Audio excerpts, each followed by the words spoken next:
میرے عزیزو، یہاں پر ان بچیوں کے لیے میں کہتا ہوں کہ کچھ ایسے حالات بنائے جائیں گے، شکل و صورت اس پر کبھی مت جانا۔ فرمایا گیا کہ ایک نوجوان کی شکل میں شیطان آتا ہے، ابلیس لعین ایک خوبصورت نوجوان کی شکل میں آتا ہے عورتوں کے پاس، اچھے بال، اچھا چہرہ، اچھے کپڑے، جو اپنی طرف موہ لے۔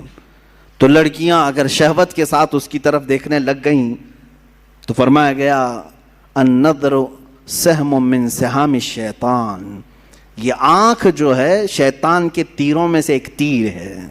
نظر جو پڑتی ہے، شہوت کے ساتھ جو نظر گئی، شیطان وہاں تیر چلا دیتا ہے۔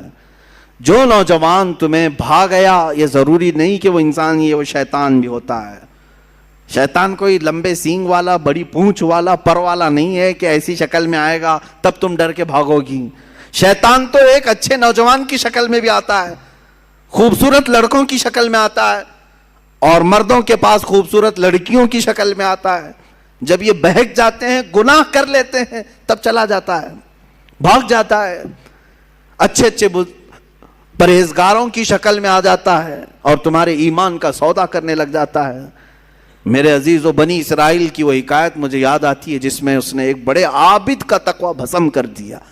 بہت بڑا عابد، نیک، اپنے صومعہ سے نکلتا نہیں تھا۔ صومعہ اس کو کہتے ہیں جہاں عبادت کرنے کی جگہ ہوتی تھی پہلے بنی اسرائیل میں، اس کے باہر وہ کبھی نہیں نکلتا تھا۔ 4 بھائی تھے، ایک بہن تھی قریب میں، وہ چاروں بھائی تجارت کے لیے جا رہے تھے، بہن اکیلی گھر میں تھی۔ کہا کس کے حوالے کر کے جائیں گے؟ تو اس عابد، اس پرہیزگار شخص کے پاس آئے چاروں بھائی، کہا ہم اپنی بہن کو چھوڑ جا رہے ہیں، آپ صرف خیال رکھنا، آپ نظر رکھنا۔ اس نے کہا ہاں ٹھیک ہے، وہ چلے گئے۔ نظر رکھنے والا عابد نکلتا نہیں تھا۔ ایک دن ایک بزرگ آئے، وہ بزرگ یہی ابلیس لعین ہے۔ آ کر کے اس نے دروازے پر کہا کہ تیرے بھروسے ایک نوجوان لڑکی کو چھوڑ گئے ہیں، وہ گھر میں بیچاری اکیلی پک رہی ہوتی ہے اور بہت زیادہ اکتا جاتی ہے، کبھی کبھار بات تو کر لو، سو خیریت تو پوچھو۔ یہ اپنے صومعے کے دروازے تک آیا بس، اور وہاں سے اس کو پکار کر کے کہا، وہ لڑکی اپنے دروازے پر آئی، ایک دوسرے کو دیکھا اور بات چیت کیا، خیر خیریت پوچھا، یہیں تک تھی بات۔ لیکن شیطان یہیں سے اپنے کام شروع کرتا ہے۔ اس کے بعد دوسرے دن یہ عابد اور بات چیت شروع کر دیا۔ یہاں سے یہ سلسلہ اتنا بڑا کہ اس کے اندر عبادتوں کی جو طلب تھی وہ کم ہونے لگی۔ اب یہ اپنے صومعہ سے نکل کر کے اس کے گھر بھی جانے لگا، جا کر کے گھنٹوں بات چیت کرتے رہے۔ وہ وقت بھی آیا جب اس نے اس کے ساتھ زنا بھی کر لیا، اس ایک نوجوان خاتون کے ساتھ، کیونکہ یہ شادی نہیں کرنے والا تھا۔ پوری قوم کے نزدیک یہ نہایت عابد ہے، پرہیزگار ہے، زنا ہو گیا، حمل بھی ٹھہر گیا۔ اب کیا کرے؟ نوجوان لڑکی کے ساتھ ایسے معاملات ہوئے ہیں، ڈرا۔ وہی ابلیس آیا پھر بزرگ کی شکل میں، کہا دیکھو بہت بڑا معاملہ ہو جائے گا، اگر تم یہ معلوم ہو گیا تو پوری قوم تمہارے ساتھ کیا کرے گی؟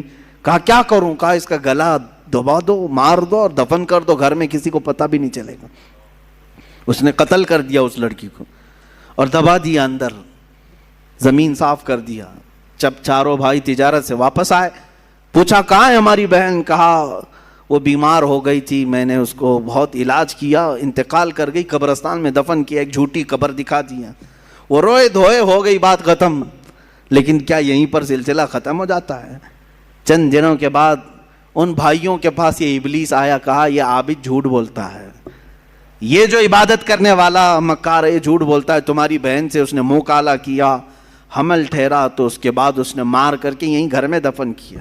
انہوں نے کھود کر کے دیکھا تو لاش کا پرانا بقیہ مل گیا۔ اب وہ واویلا مچا کہ باہر آنے کے بعد اس کو صومعہ سے باہر کھینچا گیا، اس کے کپڑے پھاڑے گئے، اس کے بال نوچے گئے، منہ کالا کیا گیا، پورا گاؤں ٹوٹ پڑا، اس کا صومعہ توڑ ڈالے، اور اس کے بعد پھر اس کو پھانسی پر چڑھایا گیا۔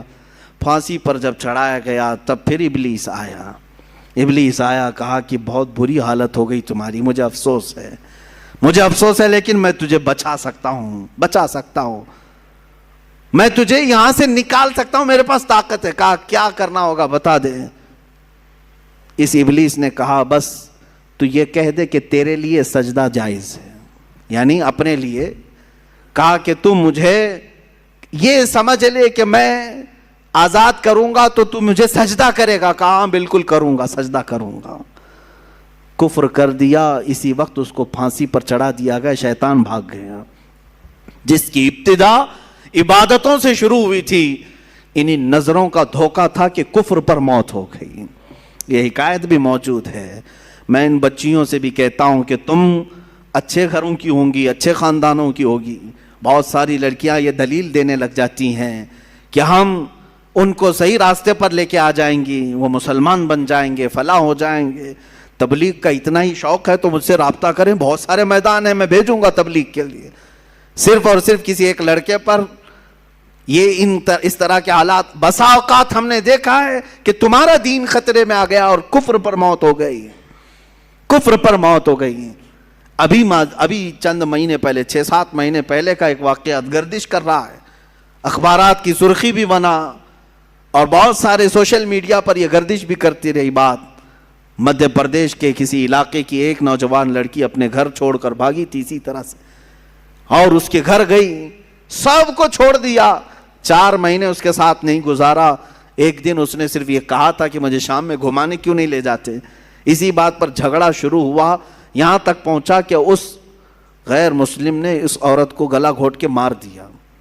لڑکی مسلمان تھی, گھر واپس آ نہیں سکتی تھی, مر گئی.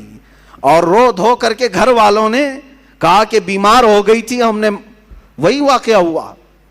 لیکن پولیس کو بعد میں شک ہوا, تفتیش شروع کی, 3rd ڈگری لگایا تو سب بول دیا. کہا کہ ایسا ایسا ہوا تھا اور میں نے مار دیا ہے, میں نے مار دیا ہے. عزیزان گرامی, پوسٹ مارٹم آنے کے بعد پتہ چلا 2 مہینے کے بعد کہ اس لڑکی کو انہوں نے اس طرح سے مار دیا تھا. میں ان بچیوں سے کہتا ہوں جو اپنے گھروں کی عزت کو لے کر کے نکل جاتی ہیں. آج میں اسی بات کی طرف آنا چاہتا تھا. آؤ تمہیں میں مثالی خواتین کی وہ زندگیاں بتاؤں جن کے اوپر مکہ والوں نے مظالم کے پہاڑ ڈھا دیے. کیا نہیں کیا.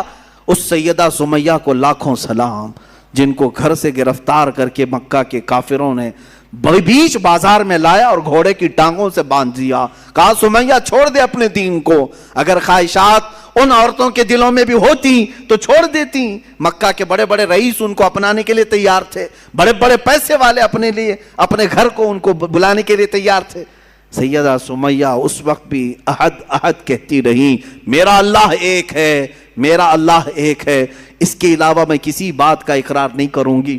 ان کو اتنا مارا سیدہ سمیہ کو. ابو جہل خبیث مردود نے ان کی شرمگاہ پر نیزہ مار کر کے انہیں شہید کیا. تمہیں معلوم ہے پوری اسلام کی تاریخ اٹھا کر کے دیکھنا, اسلام میں سب سے پہلے شہید ہونے والی اگر کوئی ہے تو سیدہ سمیہ ہے. وہ عورت ہے جنہوں نے جان پیش کر دیا, دین نہیں دیا, دین نہیں بیچا.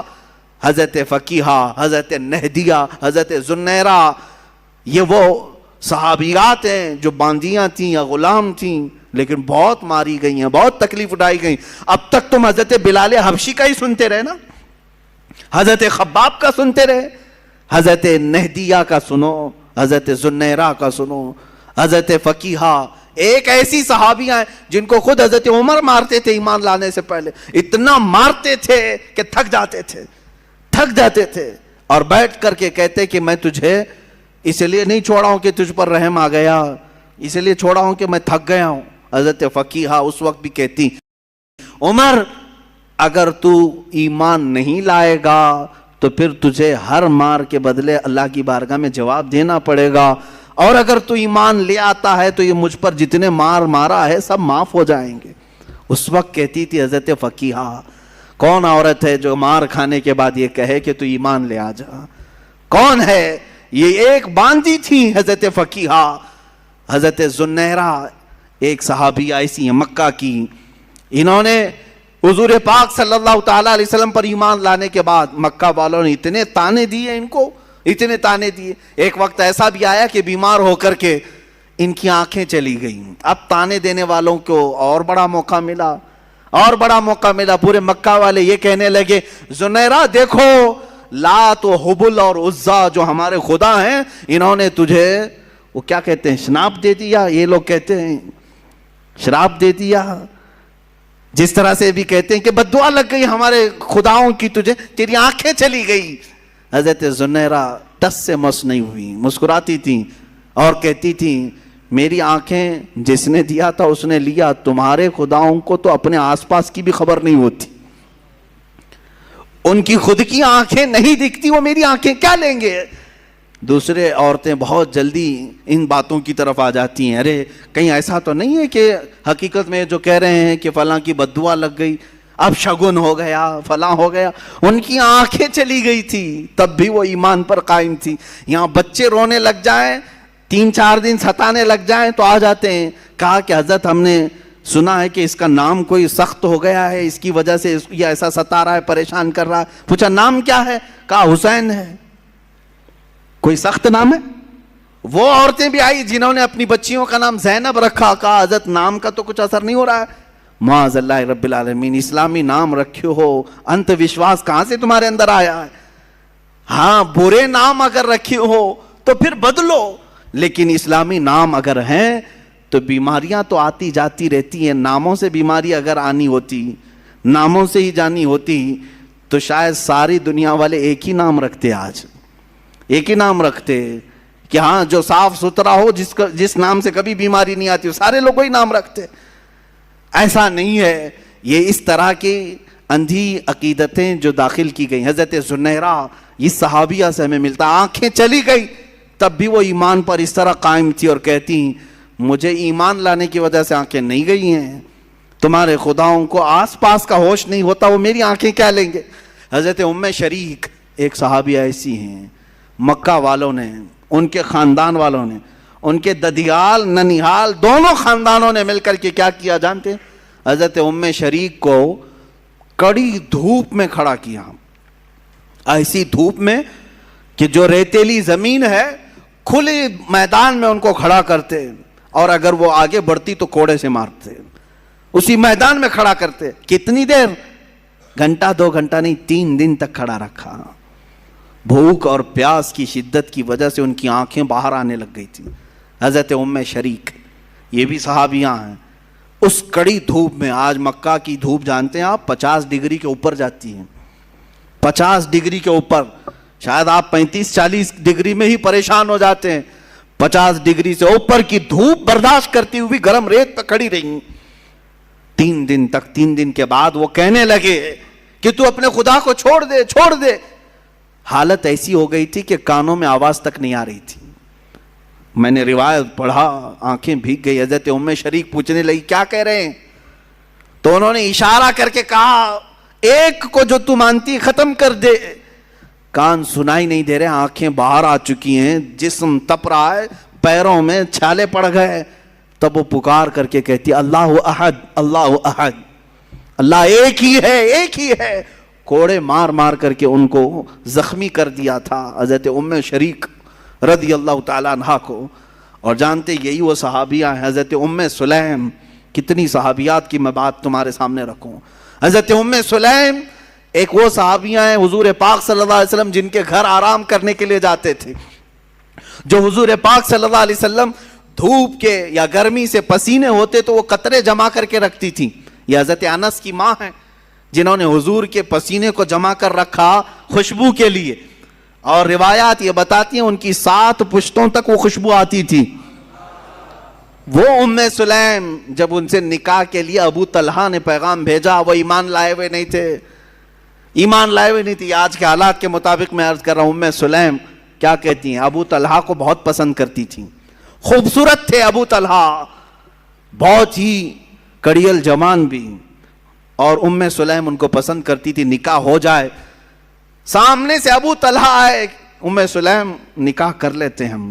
ام سلیم نے کہا میری پسند اپنی جگہ پر، تم خوبصورت ہو اپنی جگہ پر، تم کڑیل جوان ہو اپنی جگہ پر، مگر میرا ایمان میرے ساتھ ہے. کیا ایسا ہو سکتا ہے کہ میں اللہ کو ایک مانتی ہوں، محمد صلی اللہ علیہ وسلم کو اللہ کا رسول مانتی ہوں، میرا تمہارے سے نکاح کیسے ہو سکتا ہے؟